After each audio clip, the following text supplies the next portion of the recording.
জন্ম মাতর নামেটি কমলা মায়ের গলে দলে গো বেল ফুলের মালা পদ্ম পাতে জন্ম মায়ের নামটি কমলা।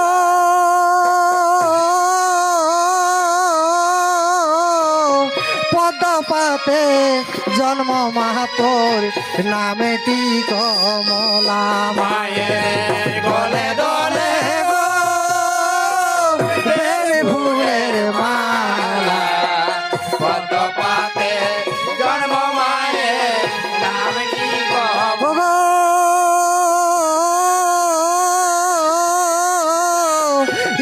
মাগো বিষ হরিমা এসে দেখা দাও মায়ের গলে দলে গো বেল ফুলের মালা পদ্ম পাতে জন্ম মায়ের নামটি কমলা।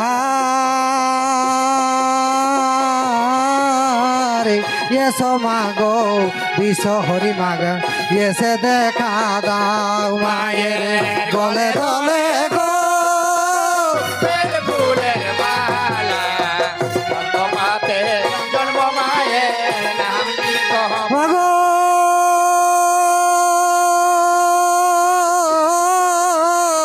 এসো মাগো বিষ হরি মা এসে দেখা দাও মায়ের মায়ের গায়ে দোলে গো বেল ফুলের মালা পদ্ম পাতে জন্ম মায়ের নামটি কমলা। এসো মাগো বিষ হরি এসে দেখা দাও মায়ের গলে দলে গো বেল ফুলের মালা পদ্ম পাতে জন্ম মায়ের নামটি কমলা। পদ্ম পাতে জন্ম মাতর নামটি কমলা মায়ের গলে দলে গো বেল ফুলের মালা পদ্ম পাতে জন্ম মায়ের নামটি কমলা। হরি বলো ভাই ভাই বলো হরি বল মায়ের গলে দোলে গো বেল ফুলের মালা পদ্ম পাতে জন্ম মায়ের নামটি কমলা। এসো মাগো বিষ হরি এসো আসরে মায়ের গলে দলে গো বেল ফুলের মালা পদ্ম পাতে জন্ম মায়ের নামটি কমলা। মাগো হরি বলো ভাই ভাই বলো হরি বল মায়ের গলে দোলে গো বেল ফুলের মালা পদ্ম পাতে জন্ম মায়ের নামটি কমলা। আজ সেই 100 সর্প মাতা বিনতার কদ্রুর কাছে কাঁদছি বলছে মাগো আমরা তোমার কথাতে রাজি হয়ে গেলাম মা আমাদের যত বড়ই পাপ হোক না কেন আমরা তোমার কথাতে রাজি যাও মা কালকে তুমি বিন্দু সরোবরে গিয়ে দেখবে আমরা যেভাবে হোক ছলে বলে কৌশলে যেভাবেই পারি না কেন ওই দেবরাজের ঘোড়ার রঙ পরিবর্তন করে দেব।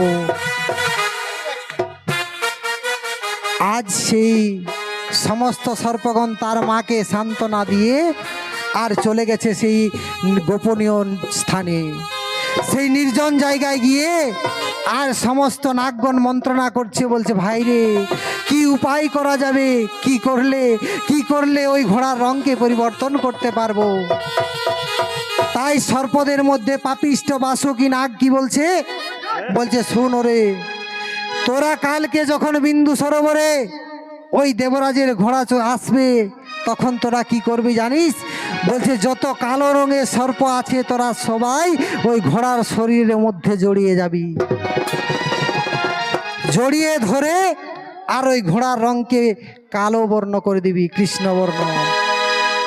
এইভাবে মন্ত্রণা করে আর পরদিন যখন সকালবেলা সেই বিন্দু সরোবরে দেবরাজের ঘোড়া এসেছে তখন কি করেছে সেই সমস্ত সর্পগণ গিয়ে আর ঘোড়া সারা দেহে সে যত কালো রঙের সর্প ছিল সবাই আজ জড়িয়ে ধরে ঘোড়ার রঙকে কৃষ্ণবর্ণ করে দিয়েছে।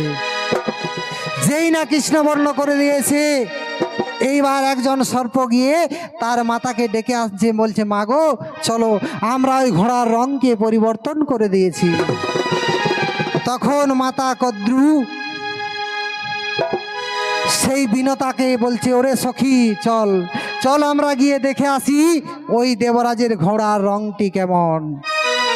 তখন মাতা কদ্রু এবং বিনতা চলে এলেন কোথায় সেই বিন্দু সরোবরে। আজ বিন্দু সরোবরের মধ্যে এসে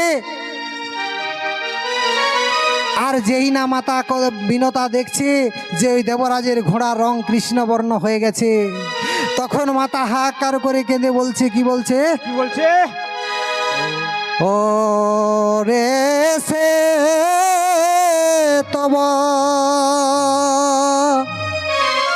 অরণয়স ওগো জানে সর্ব অজন আর কৃষ্ণ বর্ণ হইল আজি কিসের কারণ? ওরে শ্বেত বর্ণ যশ জানে জানে সর্বজন, কৃষ্ণ বর্ণ হইল আজি কিসের কারণে? মা গো মা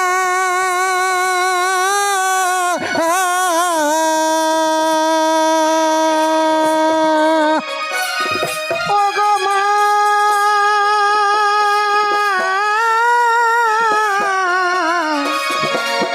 ও গো মা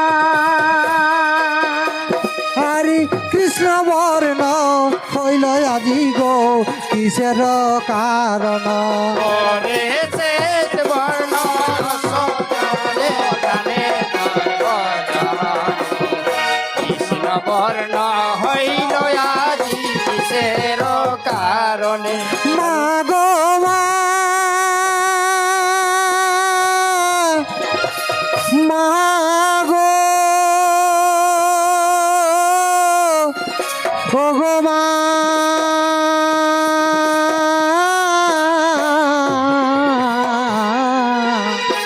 আজি বিনায়ে বিনায়ে বলে গো বলিছে জননে। ওরে শ্বেত বর্ণ যশ জানে জানে সর্বজনে, কৃষ্ণ বর্ণ হইল আজি কিসের কারণে? আরে বিধাতা করিল মোরে সতীনের দাসী। ওরে শ্বেত বর্ণ যশ জানে জানে সর্বজনে, কৃষ্ণ বর্ণ হইল যশ কিসের কারণে? আরে কৃষ্ণ বর্ণ হইল আগি গো কিসের কারণ? ওরে শ্বেত বর্ণ যশ জানে জানে সর্বজনে, কৃষ্ণ বর্ণ হইল যশ কিসের কারণে?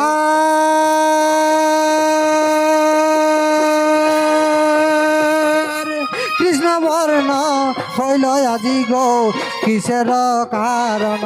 ওরে শ্বেত বর্ণ যশ জানে জানে সর্বজনে, কৃষ্ণ বর্ণ হইল যশ কিসের কারণে?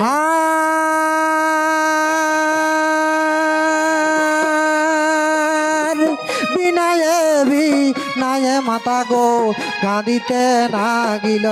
ওরে শ্বেত বর্ণ যশ জানে জানে সর্বজনে, কৃষ্ণ বর্ণ হইল যশ কিসের কারণে?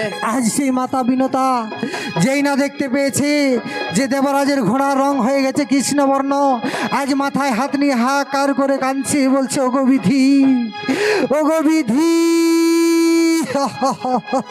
এ আমি কি দেখছি? ওগো বিধি, কেন কেন তুমি আমার সঙ্গে ছলনা করছো? কেন ওই ঘোড়ার রং হয়ে গেল কৃষ্ণবর্ণ? আজ সে অঝর নয়নে কাঁদছে, বলছে বিধা, সেই বিধাতাকে বলছো ওগো বিধি, কেন কেন তুমি এত বড় আমায় সাজা দিলে? কেন কেন তুমি আমাকে সতীনের দাসী করলে? তাই সে কেঁদে কেঁদে কি বলছে? বলছে ও রে কপালে না, ওরে শুক্রে আমার ভগবদ নে নাই হাসি আজি বিধাতা করিল মরে ওরে সতীনের দাসী ওরে কপালে নাই সুখ রে আমার বদনে নাই হাসি বিধাতা করিল মোরে সতীনের দাসী মাগো মা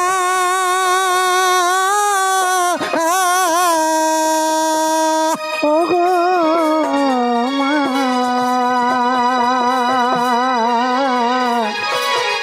ওগো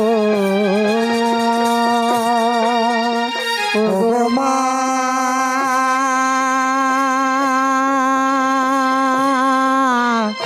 ওগো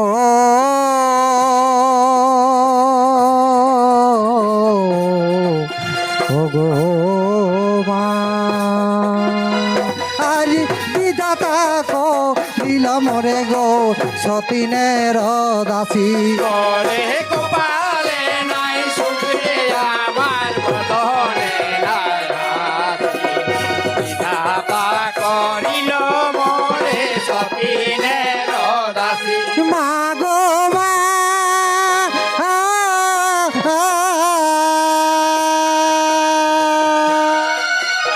ওগো মা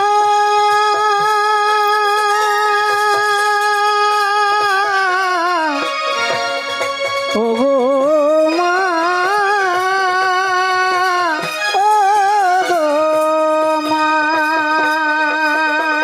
আজি কাঁদিছে নহমাতা কাঁদিছে নহমাতা ওগো বিধাতা হে ওগো বিধাতা আজি কাঁদিছে নহমাতা কাঁদিছে নহমাতা বলে ওগো বিধাতা রে ওগো বিধাতা আরে কেন বিধি মোর সঙ্গে করিলে ছলনা ওরে কপালে নাই সুখ রে আমার বদনে নাই হাসি বিধাতা করে যে মোরে সতীনের দাসী মাগো মা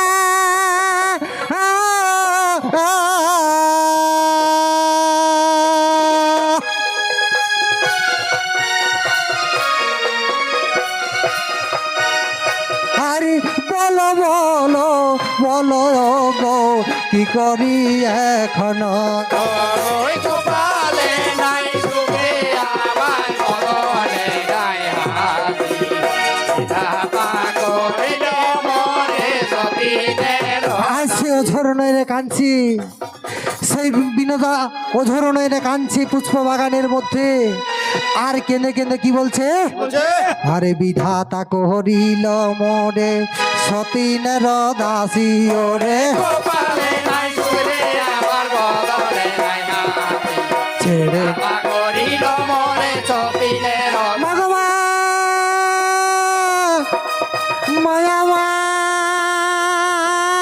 মায়ামার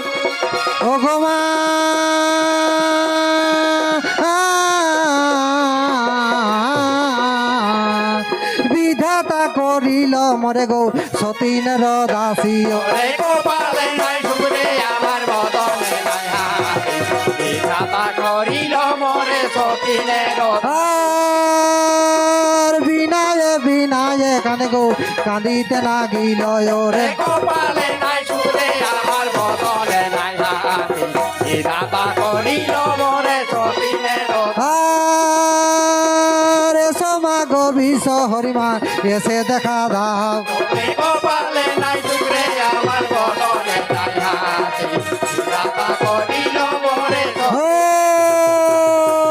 হরি বলো ভাই বলো হরি বল ওরে কপালে নাই সুখ রে আমার বদনে নাই হাসি বিধাতা করিল মোরে সতীনের আর বিধাতা করিল মোরে সতীনের দাসী ওরে কপালে নাই সুখ রে আমার বদনে নাই হাসি বিধাতা করিল মোরে সতীনের আর বলো বলো বলো বিধি করি কি এখন ওরে কপালে নাই সুখ রে আমার আর বিনায় বলে বলিতে লাগিল জনে কপালে নাই শুক্রে আমার বদনে নাই হাতে বিধাতা করিল মরে সতীনের আগো হরি বলা ভাই হরি বল হরি কপালে নাই শুক্রে আমার বদনে নাই হাতে বিধাতা করিল মরে সতীনের দাসী। নমস্কার সুধী দর্শক মণ্ডলী, আমরা এখানে আমাদের পালাখানি সমাপ্ত করছি। নমস্কার নমস্কার নমস্কার।